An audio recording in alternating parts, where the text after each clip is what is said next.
costa desconnectar? Desconnectar significa connectar amb una altra cosa, o és que pots desconnectar d'una cosa i no connectar amb res més? Una manera de desconnectar és fent alguna altra activitat, com estar una estona amb el mòbil o parlant amb algú.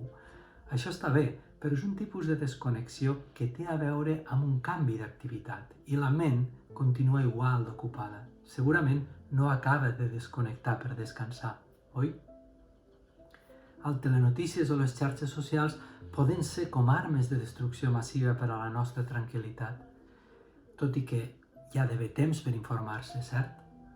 Però com podem entrenar-nos per a recuperar el centre cada vegada que el perdem? A recuperar la calma mental? La clau per a la desconnexió de debò té a veure amb el què connectem, on connectem. Llegir un llibre, fer esport, escriure, escoltar música o pintar són activitats en què la ment se centra en el que estàs fent, en el moment present. És una ment concentrada en quelcom agradable, que flueix, i llavors és una ment en calma. Un entrenament excel·lent per a centrar la ment al moment present és mindfulness. L'entrenament central de la pràctica de mindfulness és la meditació.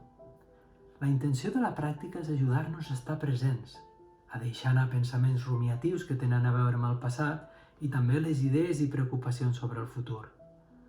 Certament els pensaments hi són, però durant la pràctica aprenem a deixar que passin, sense entrar a valorar-los i a no deixar que ens arrosseguin, a desconnectar.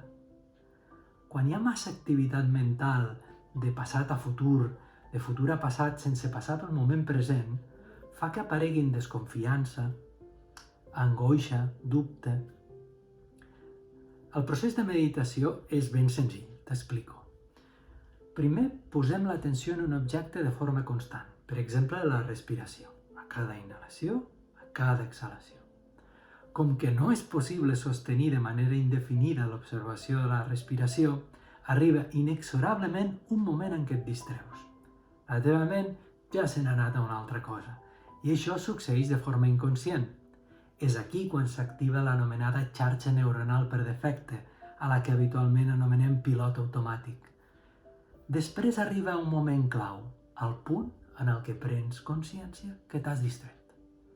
Te n'adones. És com un això mateix, o un eureka. En aquest punt pots retirar el control a la xarxa neuronal per defecte i se'n tornem-hi a la respiració. Aquí s'activen àrees del cervell que tenen a veure amb la presa de consciència, com l'ínsula.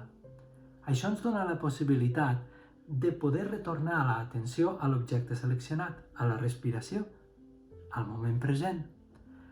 Així que dirigim de nou l'atenció a la respiració. I tornem a començar de nou. Tants cops me'n vaig, tants cops torno.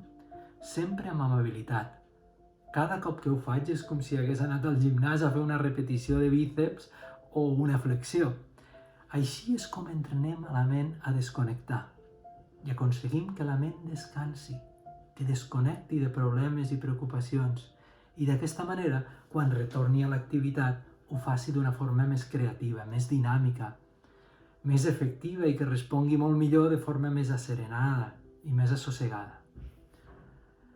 Et deixo 2 àudios de 10-12 minuts per a que puguis practicar aquesta connexió, tants cops com vulguis. La connexió amb tu